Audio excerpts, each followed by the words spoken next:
We had to go to 2 parties one night, and to pleasantly complicate matters, Marty invited us to his cottage on the island, we explained. But he insisted we go as his father was over from Manila on a short visit and we had to meet him. By the way, Marty's father, Honesto, was the deputy governor of the Bank of the Philippines. That may not be the bank title, but you get my drift. He was a big shot. We accepted and told Marty it would probably get towards midnight before we could get there. Our 2 other parties were enjoyable but cut short, and we eventually boated across to Piece of Paradise, Marty's name for his island. What a night! Steaks and drinks coming out of our ears. Honesto had a wonderful sense of humor, and he kept us laughing for hours. His lovely wife was a gentle lady and a fantastic cook. However, all good things must come to an end, and we jumped in our motorboat to head back to the marina. Have you ever driven a boat at night when you're bombed out of your mind? Don't try it. We ended up back at Marty's place after about half an hour, cruising every way but the right one. We stayed the night after Marty had taken my keys off me. Back to business. The customers came one by one at all hours of the day and even during the night. As each one arrived, we introduced ourselves and confirmed our promise to improve the facility and service in return for their additional yearly outlay. We set up a barbecue stand and served, in addition to the usual hamburgers and hot dogs, German sausages, by popular request. A local girl helped with this, and her fantastic personality, as well as her great cooking, proved irresistible for our customers. We soon became one big happy family. The used boat, or should say previously owned boat, sales went very well. I tried to make deals that provided more than the sellers expected by charging the buyers a little extra in return for ensuring they got exactly what they wanted with a few additional benefits. I made a relatively good living from this activity that made everybody a winner and worked well to improve our finances and growth. Taking everything into consideration, we had a successful summer. That would be 1986. We had a Mercury Marine agency, but engine sales were not big on our lake, and after a while, I explained to Mercury that their rate and method of expansion did not complement mine. They didn't give a shit, so I told them where to stuff their agency. I planned to eventually approach a Japanese manufacturer as they had more acceptable philosophies. Every winter, the village organized an ice fishing competition, and we were asked to be the judges. It was interesting to see the contestants dragging little huts onto the frozen lake, cutting holes in the thick ice with their augers, and dropping in their lines before tackling the cases of beer. These hardy and experienced fishermen staggered in the marina at the end of the day to have their catches weighed and measured. Rita never did get used to the rather large victims and declined to be a judge the following year. Meantime, we had enough fish to start a fish market, which was appreciated in the lean winter months. I spent our first winter renovating the premises, and this just about exhausted our reserve funds, so off to the bank. Fortunately, Bill, the manager, was a super chap, and we had no problem securing an overdraft facility. We made good use of this and more besides. Adjacent to the marina, there was a small peninsula that was owned by a local resident. I bought the land at a very good price, courtesy of my friendly bank manager. I had the property subdivided into 3 one-acre cottage lots. I sold 2 at a substantial profit that replenished our working capital and kept the remaining lot for expansion purposes. Our plans were working out just fine and business was good, but we were beginning to tire from the exhausting hard work and the long hours in the summer months. To compound this, we had the soul-destroying task of preparing the boats at the beginning and end of the season in a very hostile climate. The boats had to be worked on and cleaned in freezing temperatures. Not easy work for people at our age, and the cash to employ somebody was just not available, as we needed a substantial reserve to survive the winter. Also, we had to pay the mechanic to do nothing from December to April, because if we let him go, he would, quite understandably, find other employment providing year-round work. The building was heated by electric skirting board heaters, an oil furnace, and a potbelly wood stove. To keep downstairs at just above the freezing point and the living quarters comfortable cost about $400 a month. Believe me, we spent every penny we earned in the summer just to survive. But it was fun, chipping the logs for the stove out of the friggin' ice. The wintertime did provide an opportunity to relax, between projects and gluing my nuts back on, and enjoy the beautiful scenery in this neck of the woods. It is also a time to visit friends for card games and a beverage. The people there were so laid back and so industrious. They had to be masters of improvisation in this backwoods area. Make do and mend, simple way of life. Helping friends and having a beer in front of a roaring log fire was the norm. The quantity of logs and alcohol consumed was enormous. They sure had the right combination, though. I've never seen so many active people over the age of 80. Nobody died in the 2 years we were there. No, I'm telling a lie. I'd got pally with Sid, who used to own a big car dealership in Hamilton. Sid and his wife had been up in that area for a couple of years and were both starved for conversation with other city dwellers, so we hit it off as soon as we met at that dance of the horizontal wellies.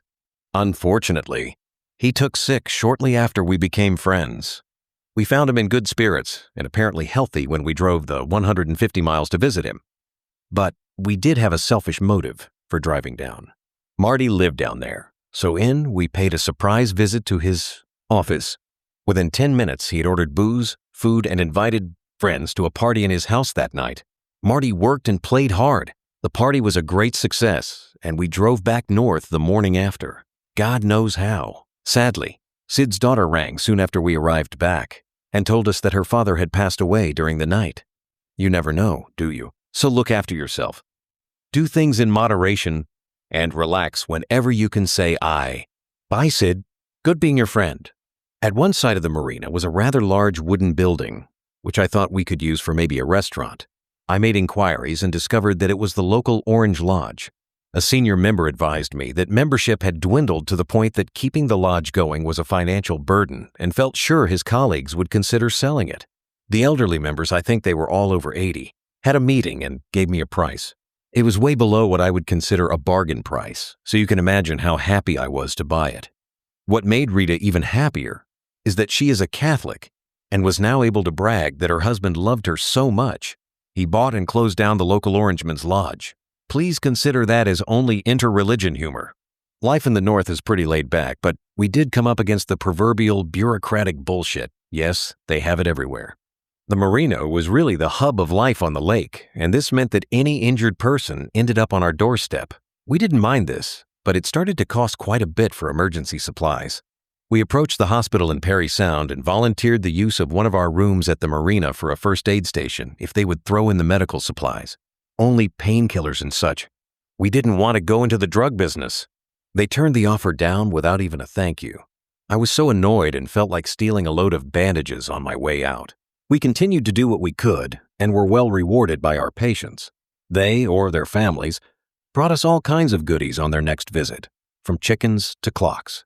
We had now completed 2 summer seasons and in the middle of our second winter, sometime in January 1988. The marina was now quite a successful enterprise, and we were established and respected citizens and treated as such. But the back-breaking work had been difficult to cope with, particularly for Rita. I will go out on a limb and say that there are not many wives that could put up with the graft and harsh climate that she did. I was lucky to have such a lady. Thanks, sweetie. The telephone rang. It was my cousin Brian, who had lived in California for the last 25 years. He had bought a car transmission franchise and needed help to run it. He remembered that I once had a vehicle repair shop and management experience. The question was, would we sell our marina and move to Southern California to help him rescue the failing business? This was a poser. We had just got settled, but on the other hand, we were in the can we carry on with all the hard work, etc. frame of mind. When he told me the temperature down there, I looked at our thermometer on the wall outside and damned near set off right away. It was -40. It was obvious that he needed cash and experience with probable emphasis on the former, but he was my cousin. We will let him know. We started to imagine how nice it would be to live in a sunny climate, and this was very appealing, but there were other worthwhile benefits. Our water would be supplied and delivered by the city. For the benefit of those that have never lived in a similar place, we had a pump that sucked the water from the lake. The authorities tested it on a regular basis, and it was always pure enough to drink when there were no problems. The water pump went quiet one day, leaving us without this invaluable commodity. Somebody told me it would probably be a blocked foot valve. This was in the lake, which was covered in 2 feet of ice. Out came the axe, and an hour later I managed to check the valve. It was okay. Shit! Now we had to suspect the pipe that ran from the lake to the house. I had bought a new pump when we moved in, so I knew that would probably be okay.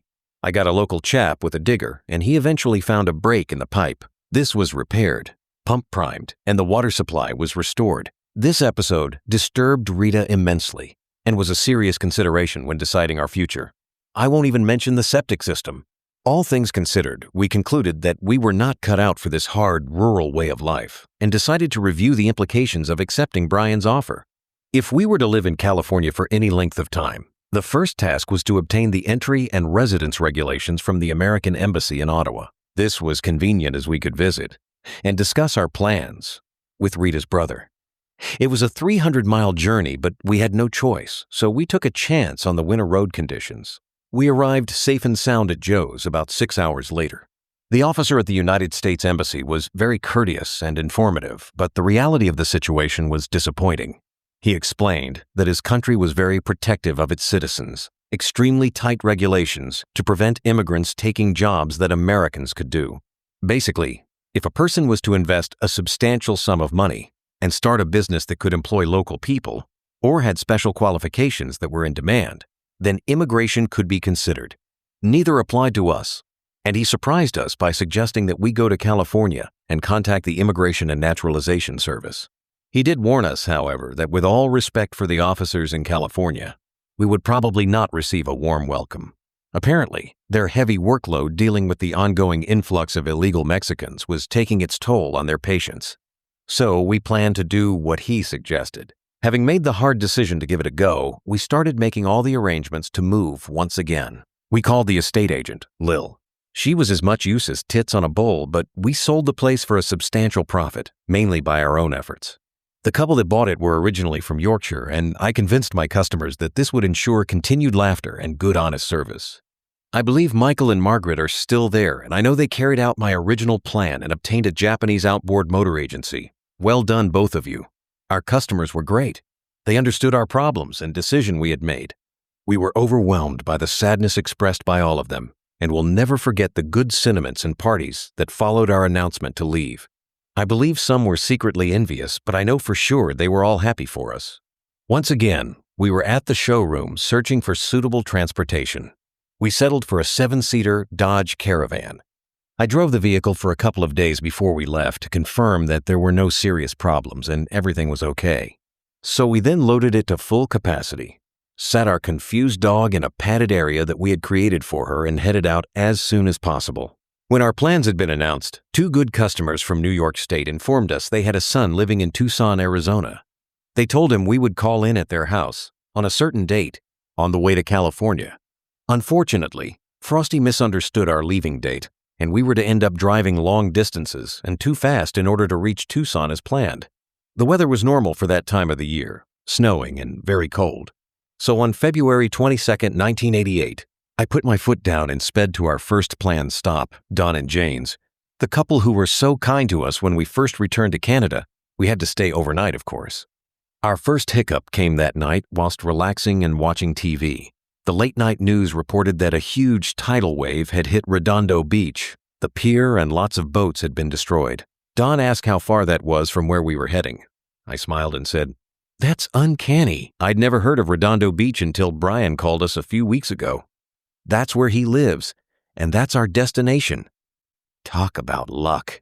After a hearty breakfast, lots of tears, hugs, and promises, we set off towards Windsor, Ontario, where we would cross the United States border into Detroit, Michigan. California, 1988 to 1991. Entry into the United States is always a bit worrisome. The officials have been known to refuse entry to persons going on a lengthy trip. You have to be very precise and state exactly where, why, and for how long, as well as show proof that you have sufficient cash to survive during that visit. We told the officials that we were going on an extended vacation, proved we had enough money, and were allowed entry. The route we had chosen took us due south from Detroit in order to get out of the inclement weather as quickly as possible and start turning west around Atlanta, Georgia. We only had about 4 days before we were due in Tucson, so we really had to motor. Most days I drove about 500 miles, but being on time meant that one day I had to squeeze 700 miles out my exhausted body.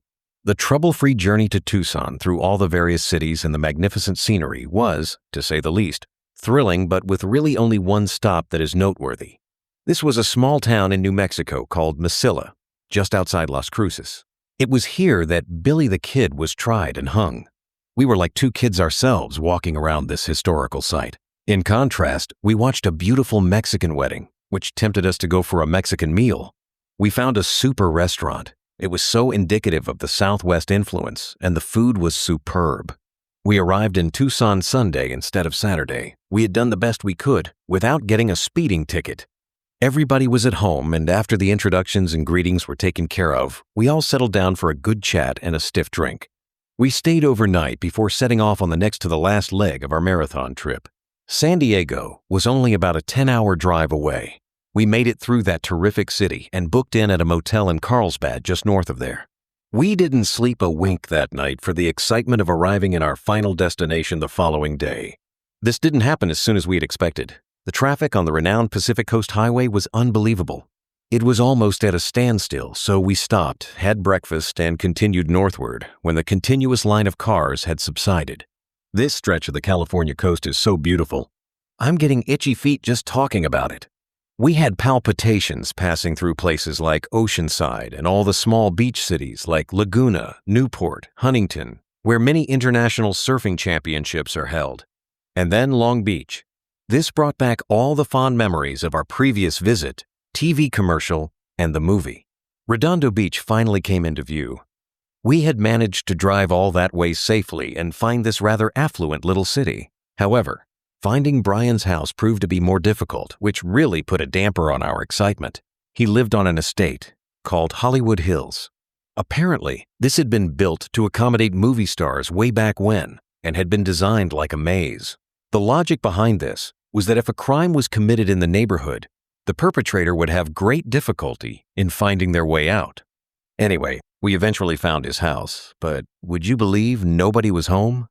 We made our way back to the main road. After several trips round the estate, had a cup of coffee, and returned later with a bunch of flowers. Brian and his wife Mary were in. We caught up on old times, arranged to stay 2 weeks with them, and settled down to discuss the business. We made a very informal arrangement which went against all my business principles, and which proved to be catastrophic. The next day, we went to the bank to deposit our money. The lady manager took our details and asked for 2 references. I quickly replied, "We're here to deposit a briefcase full of cash with you, and you're asking us for references. Surely it should be the other way round," and got up to walk away. She called us back, fabricated something for the record, and opened up an account. I told you that this chapter was about financial ruin. However, in order to avoid embarrassing one particular person, I will state only the salient facts in a rather long sentence, so as not to bore you too much. I put all my knowledge and most of our money into the transmission shop, worked my butt off, faced unbelievable problems, dealt with strange personalities, and we ultimately lost all our substantial investment. Hope you don't feel too disappointed with this very condensed version, but I can assure you that it was devastating. Now for the fun part of our California life. A lot happened during this 3-year period. We secured a lovely apartment in Torrance and filled it with beautiful oak furniture, including a California king-size waterbed. It was even bigger than the one my dad won. It was a super place to live, with a swimming pool and everything you would associate with life in this sunny and fast-paced part of the world, until we got a yen to live on or near the ocean.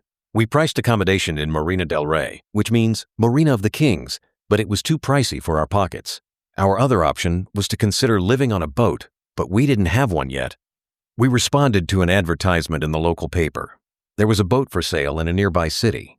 The lady that owned the 35-foot sailboat had been a widow for 14 years. She explained that her husband had bought the fiberglass, hull, etc., with the intention of realizing a dream of his, building an ocean-going sailboat. Unfortunately, he had died before he could make any headway with the ambitious project. She could never bring herself round to selling it in the past, but the time had now come. We had a brew and discussed the details about how both parties could be satisfied. She was asking $12,000 for the hull containing a brand new 40 HP British Leyland Marine diesel engine that was still in the box. It was a very fair price, but when we hesitated a little, she made us an offer we couldn't refuse. If we would promise to finish the construction of the boat, give it a name, and successfully launch it, she would let us have it for $5,000. When asked why she made this generous offer, she said that she felt confident that her late husband's dream could be realized through us, and this would make her very happy. I believe closure is the modern phrase for this way of thinking. We accepted her terms and eventually kept our promise. We arranged for the hull to be transported to and securely blocked up in a boatyard in Wilmington, the docks area of Los Angeles. Then, when we had made a few changes, we could live aboard whilst finishing it off. After the successful move had been completed, the first priority was to create habitable quarters. This we did in the next few weeks. Sleeping accommodation was the only real major job at this point, and we soon fitted out the forward cabin with bunks and mattresses, as well as adding a few storage cabinets and lights. The boatyard owner provided washing and toilet facilities, and so our new home was now ready for occupancy. Disposal of the mountain of furniture from the apartment was our next hurdle. We advertised, and an obviously well-to-do fellow responded. He had just bought a summer residence in the mountains and needed to furnish it completely. Both of us agreed upon a price for it all. We had to let it go for a lot less money than we had just paid, but can you honestly put a price on doing something you really want to do? He paid there and then for everything, but as he didn't need the furniture immediately, he let us use it until we moved onto the boat. This happened the following week, so he was pleased to take it all away sooner than he anticipated. It was fun moving into this huge fiberglass room with a 10-foot by 2-foot hole in the middle where the keel would eventually be attached. Between you and me, this hole came in very handy for a quick pee when nobody was looking. It wasn't much fun climbing a 12-foot ladder with our dog Pepper under our arm. She was smart but couldn't climb a ladder. She wondered what the hell was happening when we grabbed her and started upwards. The hard work began. Being a real boating area, there was an abundance of marine materials. We soon discovered why the marine suppliers were nicknamed jewelry stores. The prices for all the stainless steel hardware were out of this world. I bought all the appropriate tools, and the chap that moved our hull had a trade card for a local marine warehouse, so we saved quite a lot of money on many of the expensive items. I can't begin to tell you the effort we both put in during the next 8 months to get the boat livable and fit for the water. It was horrendous, and not recommended as a DIY project. Someone knocked on the side of the hull one day, and when I answered, I nearly fell over the side. "It's Glenn Ford," I whispered to Rita. It wasn't, of course, but he was the star's spitting image. We welcomed him and his wife aboard, and it turned out that he had the same boat as ours moored in Long Beach. He had to name drop, like me, so he let me know it was moored right at the back of the boat belonging to a nephew of the legendary Audie Murphy. Chuck Connors also kept his boat there. He had to mention also that he had in fact doubled for Glenn Ford in several movies. We got along just fine, and we had a good chinwag about my building plans. He nodded his head in approval. I remember thinking that with this guy and the boat mover constantly watching over me and checking my work, I couldn't fail or slack off. So I began to feel really confident about the project, but I must confess, I hadn't fully realized the work involved. As an example, one obviously very important part of a sailboat is the keel, and I hadn't given too much thought to the associated technical considerations, work, and cost. I did the research and calculated that I would need 3,500 pounds of lead. During the next few weeks, I scoured the many scrap yards pricing this expensive metal. If my memory serves me correct, it was about 60 cents a pound. That would be around $2,100, an expense I'd underestimated. So I had to monitor daily and buy when the price was right. I eventually found a scrap merchant that must have been new and not familiar with current prices. I had been surprisingly lucky in that respect. He said, "How does 30 cents sound? Too expensive. Do I look like the kind of guy that can afford that?" I replied with fingers crossed and confidently continued, "Make it 25 cents and you've got a deal." He agreed. I paid and loaded the van until it hit the axles and drove off. Slowly. A fiberglass guy fitted the shell of the keel and made a really good job of it. It was now my turn. As an additional measure to secure the keel to the hull, I installed 3 36 long X1 stainless steel bolts with plates at one end. These were bolted to the floor joists so that the plates were just above the bottom of the keel. I then mixed and poured enough concrete to cover the plates and provide a cushion for the LED. 80 pounds bars were then carefully lowered into the wet mixture with a rope. It was a long way down, so I couldn't reach by hand or drop them. Carrying the bars up the ladder was no easy task. Rita and I ached all over at the end of the day. This process of wet concrete and lead is an acceptable method and got progressively easier as the keel was filled. I left enough room to add more concrete to balance the boat when the mast, etc. was fitted and the boat was in the water. You deserve a break from all this heavy work, so I'll tell you about our favorite eating place in nearby Long Beach. Maybe it's because we had a funny accent or simply had a good sense of humor. I don't know. But we seemed to be very popular in the Long Beach Cafe. One particular waitress literally fought to serve us. The food she served us was enough to choke a horse, and she always gave us a dessert and muffins to take home. We became good friends with our obliging waitress and her husband, a French-Canadian carpenter by trade. We dined at each other's places regularly, and they surprised us one day by asking us to go with them to her country of Argentina and start a furniture-making business. Rita shook her head and told me without hesitation, "I've had enough traveling for quite a while," in a very decisive voice. I knew I was beat. They eventually left, and we stayed. The only real drawback to the boatyard was the dubious location. Sadly, Wilmington is not a very salubrious place. Rita was actually told that it was not advisable for her to venture outside the confines of the yard on her own, as it could be dangerous. If she had to go anywhere and I wasn't available, one of the men would gladly escort her. Believe me, this proved to be good advice. Even the residents of the yard were either wanted criminals or recovering from substance abuse, alcohol, and hard drugs. I could tell you stories that would make your hair curl, but I will refrain in fairness to these people.